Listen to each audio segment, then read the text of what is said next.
this is a bait post, to be clear, the person who's making the post, but I want to read I think this is like an our relationship post. It says, my 31 male girlfriend, 29 female, overspends, but blames it on the woman tax. Is this real? Question mark. I've been living with my girlfriend for 6 months now, and at the start of the month, she'll go out, splurge about $400 on cosmetics and clothing, and because of this, she's been living paycheck to paycheck, and I usually need to help her with money towards the end of the month. I'm paying more in rent since I earn more, and a bit more to try and offset some of this since she says it's things she has to buy. And on top of that, I also end up needing to pay for most of our groceries since she refuses to pay her share and says I should be paying more for everything since her daily girl tax costs her so much. But if what she buys is as important as she says, and I suppose what's important is very subjective anyways, partly due to this, I've needed to cut back on my own lifestyle, which I'm happy with if it's what's needed. But I'm also mindful of budgeting, and I can't tell if this is a case of splurging on things she wants or if she genuinely needs it. Posture, thank you.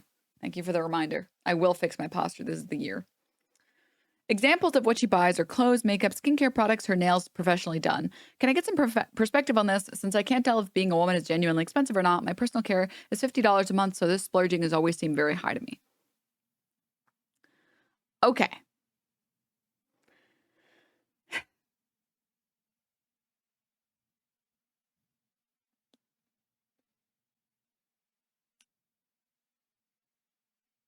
I would say on a necessities basis, okay? On a necessities basis, 400 is definitely high. 400 is definitely high. But I don't think it's unbelievably high. Okay?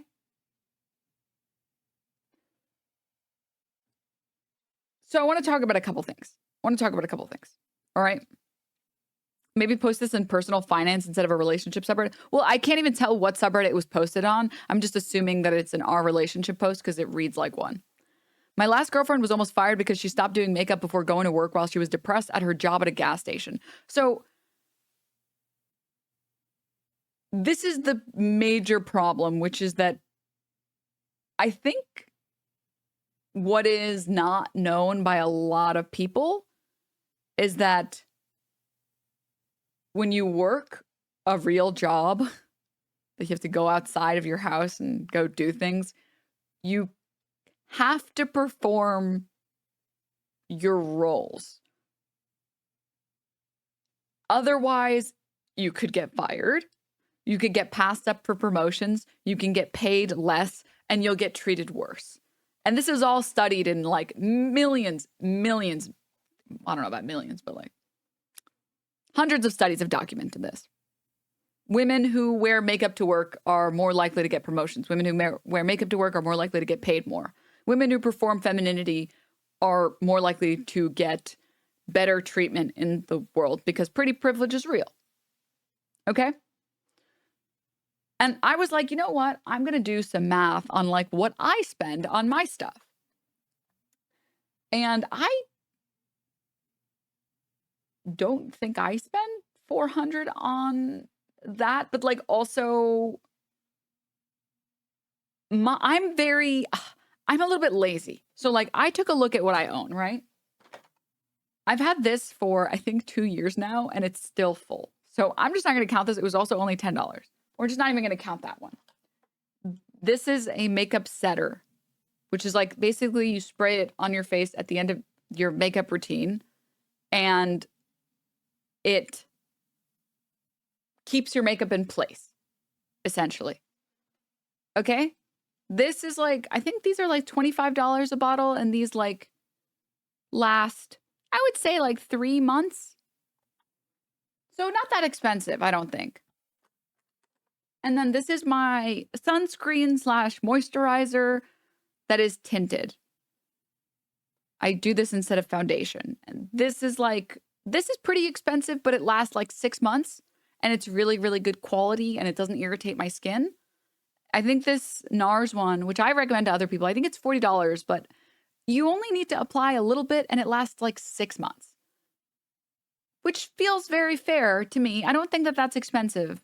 And in my experience, I would much rather buy one good product that lasts a good amount of time, that doesn't make me break out, that has sunscreen in it, that ends up costing what, like 40 divided by 6 is like $7 a month. That doesn't seem that expensive to me. And then I also have these concealers, which I think these are like maybe 20 a bottle, but these, I think I could use them for like a year and they wouldn't, I'd still have a fuck ton. I really don't use a lot. Outside of that, I've been using the same makeup brush for a decade. I've kind of stopped using this, so I'm not even going to include this in there. And this was a blush that a friend gifted me. So, but before this, I was using like a $10 blush that I basically had still been using for like years and years and years. And then, outside of that, the eyeliner is the thing I think I replaced the most. This is $10 and I get one a month. And then this, which I think I get one of these every 2 months, and it's like $20. So I would say when I did the math on this, someone who's doing the math maybe right now can correct me, but this ended up being like less than $20 a month, I'm pretty sure. So maybe 30 at most. So that doesn't feel that expensive to me. And it's a really simple routine because I'm a very lazy person. Doesn't makeup expire? I mean, technically, yes.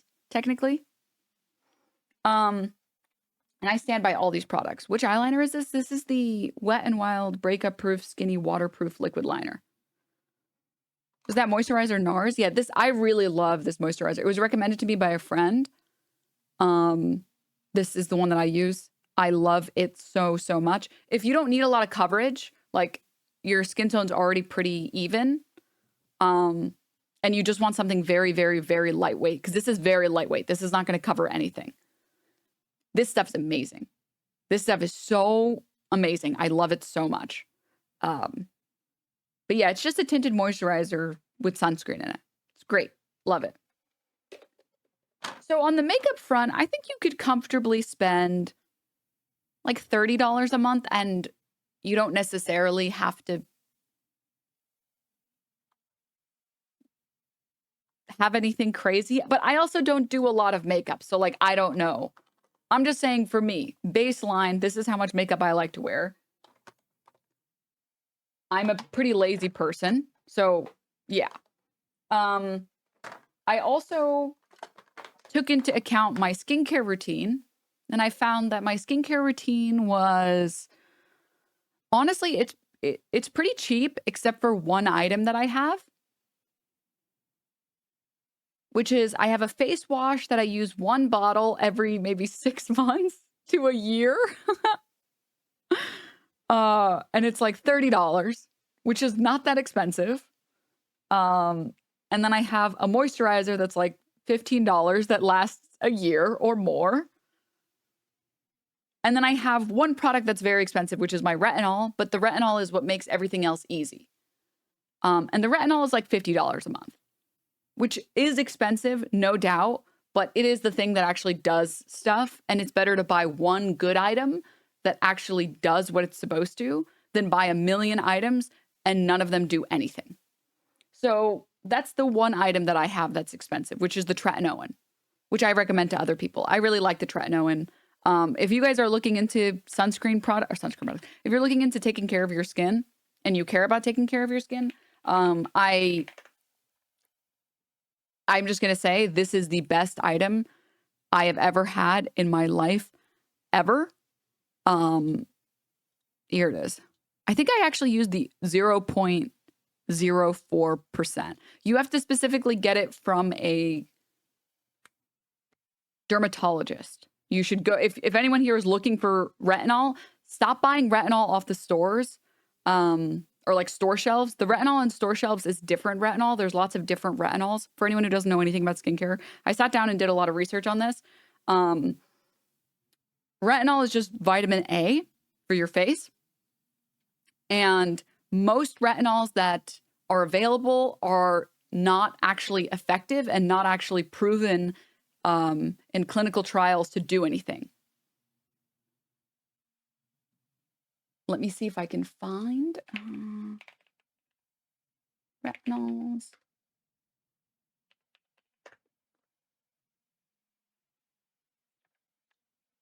Here we go. I found it. This is a clinician's guide to topical retinoids. And here is the, I guess, review on retinoids. And as you can see here, there are lots of different retinoids. Again, retinoids are just vitamin A for your face. It just helps your skin cells turn over faster, which makes your skin look better overall. And there are lots of different retinols and a lot of different retinols that do different things.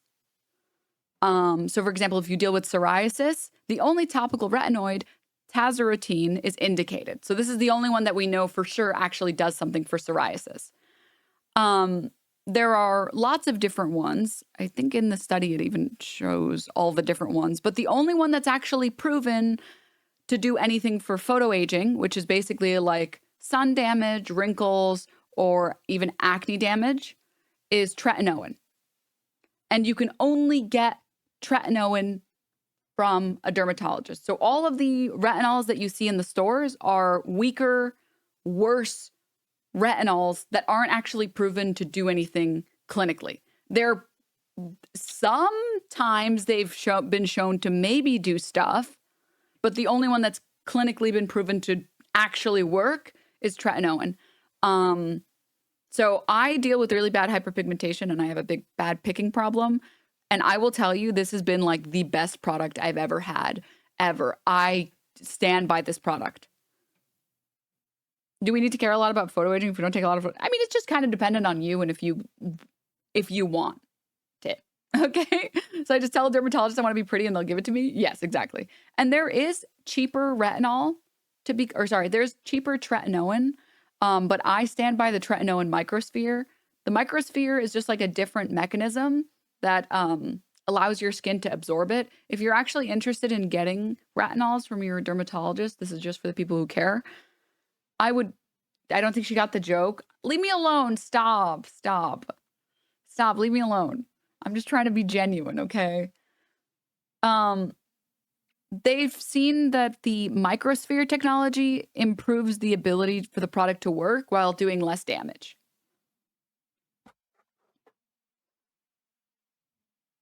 So, yes. Why is tretinoin not available over the counter? Is it harmful if it's misused? Basically, yeah. Yeah, basically. It's just that it's a very strong product. And so it's more monitored. That's it. Why do you pronounce retinol with an Andrew Tate accent? Stop. Stop. No bully. This is too advanced for me. I just started using salicylic acid. Well, anyways, for the people who are interested, because I only apply very little makeup because I don't really break out anymore because I started using this stuff. That's it. That's the only reason. That's the only reason I don't buy a lot of products anymore. It's just because I started using this shit and this shit fucking works. So now I don't have to worry about it. And I've been getting acne my whole life. And this is the only thing that did anything for me. Two things to note. I highly recommend the Microsphere one because it works better than the non-Microsphere tech. And it's way less likely to cause damage to you. Where's the comprehensive guide? This one I think is really good here if you guys want to read more. And there was another one that was specifically about tretinoin and microspheres, which I can try and find as well. If you find that you still break out a lot, there's no product I recommend more. There's no product that I recommend more than this. Let me see if I can find. Here's the other article I think that's very important. Not article, but study. Microsphere delivery formulations of tretinoin reached the market more than a decade ago with significant improved tolerability profile relative to standard formulations. In a study that compared the efficacy of tolerability in tretinoin 0.1% microsphere to that of a cream, or of that adapalene 0.1% gel. Tretinoin had increased dryness and peeling, but the incidence of erythema, burning, stinging, and itching was similar in both groups. With a newer 0.04% microsphere formulation, data showed the cumulative irritancy was either similar to or lower than that associated with adapalene. And then this is the more important part, which is if you guys have ever been to your dermatologist and they gave you tretinoin and then your skin just burned and that was it, that's all that had happened. It's because you got like the inferior product, basically. And this is the better product. This is the better product. Compared to tretinoin microsphere gel 0.1%, tretinoin microsphere gel 0.04% was associated with fewer patient reports of dryness during the early phase of treatment, while the overall tolerability as measured by the incidence of peeling, burning, stinging, and itching was similar between the two groups. Another study that compared the microsphere to the non-microsphere showed that, and this one is a 0.025%. So lower dosage and equal measures of skin dryness, itching. TLDR, all you need to know, TLDR, if you go to a dermatologist and you're actually interested in stopping acne altogether, and you otherwise don't have any particular skin problems,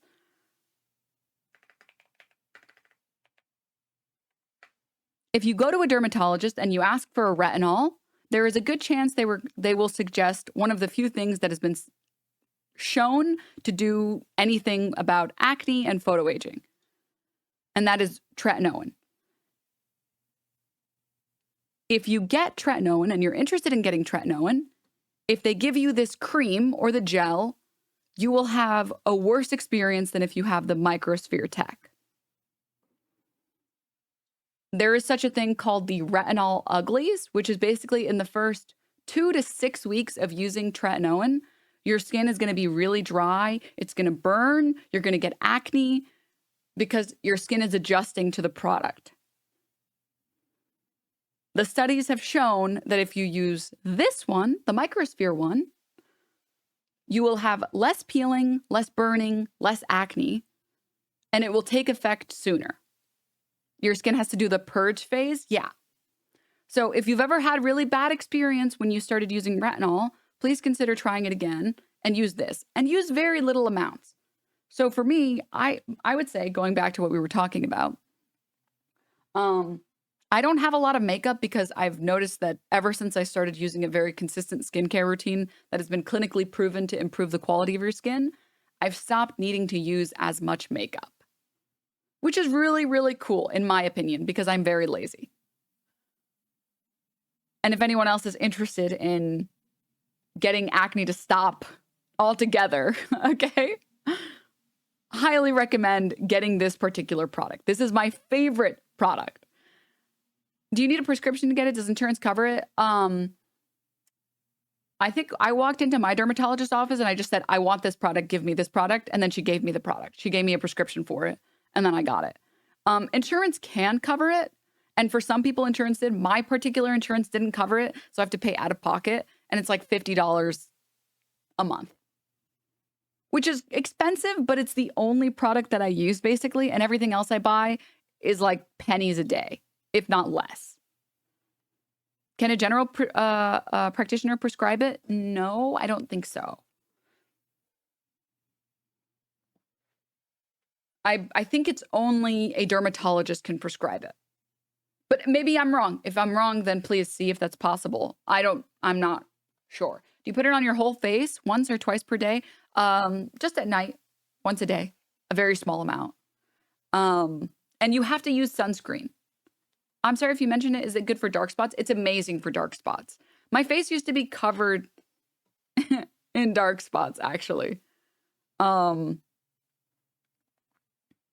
trying to see if I find a good... My skin used to look like this, I would say. Actually, probably even worse than this.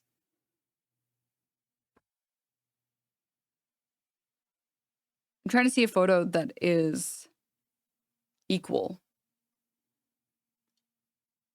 Oh, this is probably pretty close, actually. I'd like one that doesn't have someone's face in it, that shows all of their facial features, because I feel weird pulling up a photo from a fucking dermatologist clinic that has someone's entire face in the fucking photo.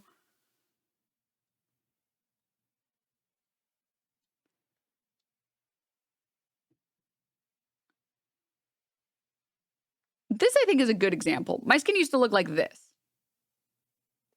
This is what it looks like now. Which you can see I still get some breakouts, but like it goes away really fast. But I used to have like acne all over my cheeks, all over my forehead, and I have a bad picking problem because of OCD. And I would get hyperpigmentation because I also would never use sunscreen, so the sun would darken all of my spots. So yeah, my shit was totally fucked up. My shit was super, super fucked up. And this shit straight up like saved me. Like actually, it 100% helps with acne scars. It helps with fine lines. It helps with everything. So if anyone here is interested, if you're not interested and you're like, I don't give a fuck, I'm cool being acne riddled for the rest of my life. Fucking power to you. You don't have to do anything. But I really like this. If you've already been using regular Tret, would there be any benefit in switching? I haven't read any research on that topic, to be honest, actually. All I know is that the starting period for retinol will sometimes cause very adverse effects. I remember for the first week of using retinol, my skin would burn. It was burning. Every day it was burning. And I was like, I can't handle this. I can't. This is terrible. But then it goes away. And then I've started using this. Very, very recently, I've started using this moisturizer. And it's kind of amazing, okay? It's actually kind of like amazing. It's 14 ounces. It's only like $7. It's like $8 at most. And it's kind of amazing. I don't know how no one's ever told me about this. It is the most hydrating moisturizer I have ever used in my life. Once I started using this, I stopped peeling altogether. My skin is no longer dry anymore. So yes, what's the best over the counter? Do you know? The problem is that all of the counter stuff, none of it is proven clinically to do anything. So that's the major problem with it. Yeah, but it's really not that hard. I mean, like I would say it's not that difficult to get a dermatologist appointment, in my opinion. If does anyone else use ZocDoc? Am I the only boomer that uses that? You just like can go and see the places that take your insurance, and most of them have like free consults, and you just go to a dermatologist, and it's pretty straightforward. I mean, I just go to my doctors and ask them for what I want. I don't ask for advice. I just go and I'm like, can I have this? Great, thanks. So I don't know. No, I have Kaiser. Oh. Oh God, no. Oh God, that's great. I had Kaiser for a very short period of time and I hated it so bad. It was actually the worst thing on the planet. Moving on. Sorry. I just wanted to tell you guys this stuff is really cool. If you guys are looking for products, this stuff is really cool. I'm not sponsored by any means. Going back to the post. So I also don't do my nails because I'm very lazy. And also having long nails makes playing video games harder. So I don't want to get long nails. So maybe I know women who they get their nails done every other week and it's like $100 to get your nails done. If you're getting, yes, it does minimalist. If you're getting like acrylics. So technically, if you get acrylic nails twice a month and you have a skincare routine and you do hair and you buy your clothes, or you buy clothes every month, then yeah, you could spend $400 a month. But if you're at the point where you have debt and you're trying to cut back and you're trying to budget, I do kind of feel like 400 is like a lot. I do kind of feel like 400 is a lot.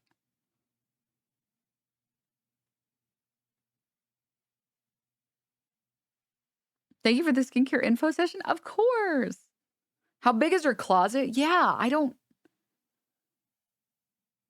My friend gets eyelash extensions, her nails done, eyebrows done, and facials. It quickly adds up, but it's not necessary stuff.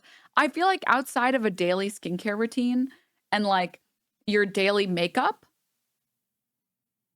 you really don't necessarily need a lot more. And like I did the math on my shit. My skincare, my skincare and makeup stuff, it's not more than $100 a month. And I just buy the shampoo that's at the fucking store. I'm just like, oh, this shampoo is on sale. Great. This conditioner is on sale. Great.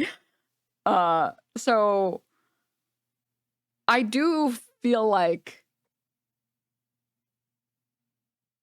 it is kind of a lot. However, Denim's not a girl SMH. However, in defense of women, really quickly, okay?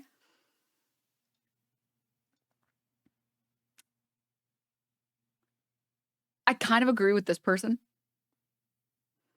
I don't understand men who go for a certain type of woman and then complain when they get that type of woman. There are plenty of women who don't spend $400 on cosmetics and clothes he could date, but he's probably not interested in them. And this is kind of like low-key spitting, like low-key fire.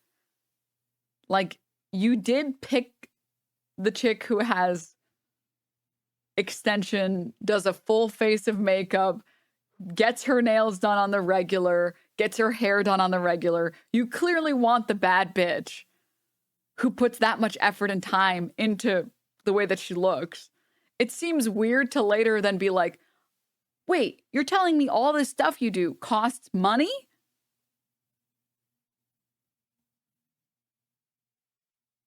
What? So I do think if you're like, I do think I've always thought it's like a little bit weird to walk into a relationship, you know what you're getting, and then get mad about it later. It's kind of like the type of women that date men. I'm using generalizations. Obviously, this doesn't apply to all men and women, but the type of women that date men that play video games for fun and then get mad that they spend maybe a few $100 on games every month.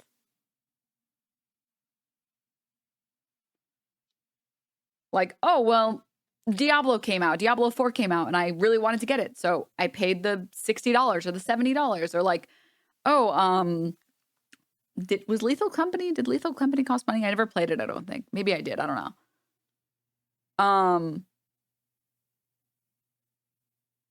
Like you saw that DLC? Yeah. I'm not paying for our Ibiza trip.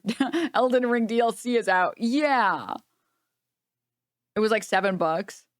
A few hundred on games a month is crazy too, not gonna lie. I mean, I'm just talking about you meet someone who currently spends that much on this thing and then get mad at them for spending their money the way that they want to, I guess. That's like my problem with it.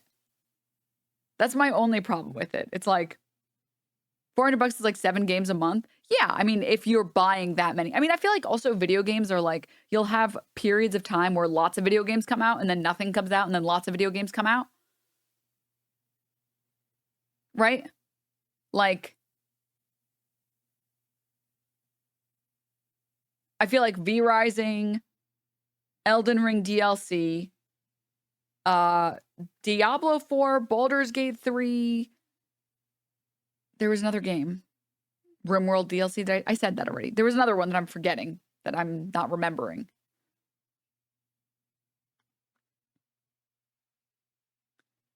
But those kind of came out all within a short period of time. Stellar Blade also, yeah. The first 2 or 3 months of this year were crazy with releases. Yeah, so I do feel like, you know, I would be mad if I got in a relationship and then the person was like, I feel like you're spending too much on video games. And it's like, what? But I'm playing the games. But like, V-Rising finally came out. I want to play it. I want to pay to get the game. Right?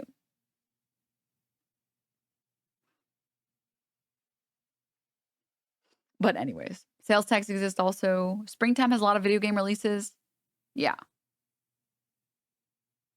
Look, I don't think you get it, Denims. She has to be incredibly hot with the makeup look, but all on a budget of $20? Yeah. Yeah.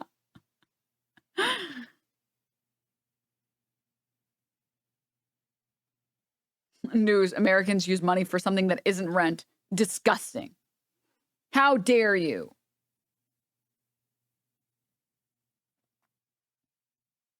So I don't know. Summer sale in 10 days, yeah. I see your point about hyper monitoring your partner's spending, but I think the Reddit guy's question is how was she sustaining $400 a month before they were together? Because when he's covering a lot of the rent, groceries, lending her money. I mean, his question is more just like, it's not how is she sustaining herself, but more, is this a normal amount of money to spend?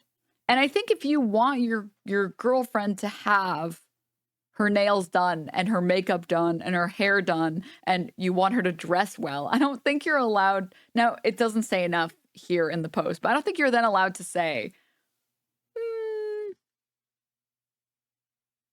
why are you spending all this? Also, I don't know why this is a combo that needs to be had online. I mean, this is someone that's going to Reddit for advice, right?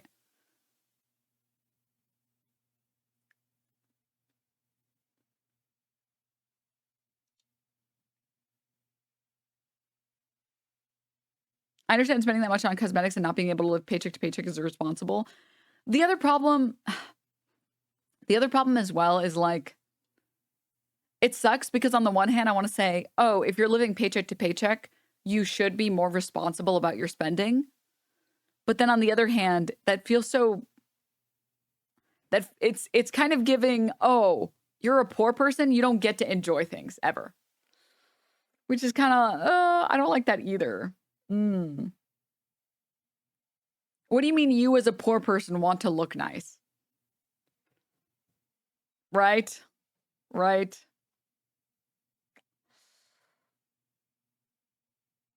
It might also seem like her daily girl tax might include a lot of stuff like sweet little treats and not other super necessary stuff. Yeah, it also doesn't say enough in the post. Like, it's totally plausible that she has very curly hair.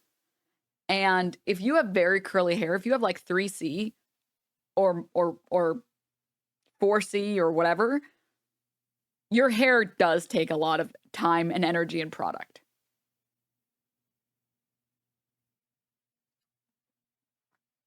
Shit's expensive to upkeep? Yeah. Our credit card debt collectively just passed 1 trillion for the first time. Yeah.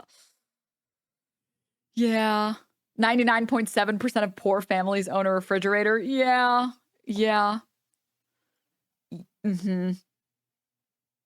So, yeah.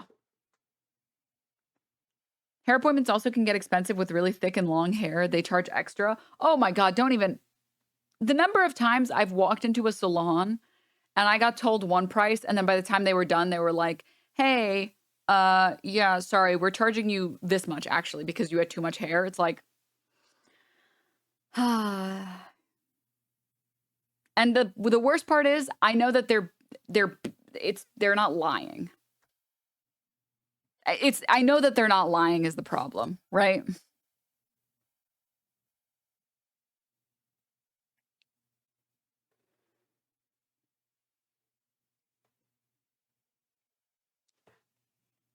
Curly hair, largest money sink. Yeah. You're not wrong, dude. You're not fucking wrong.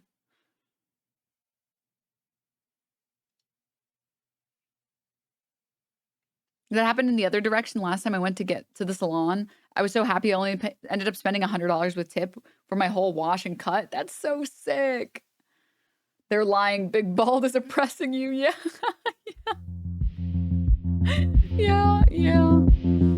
Yeah.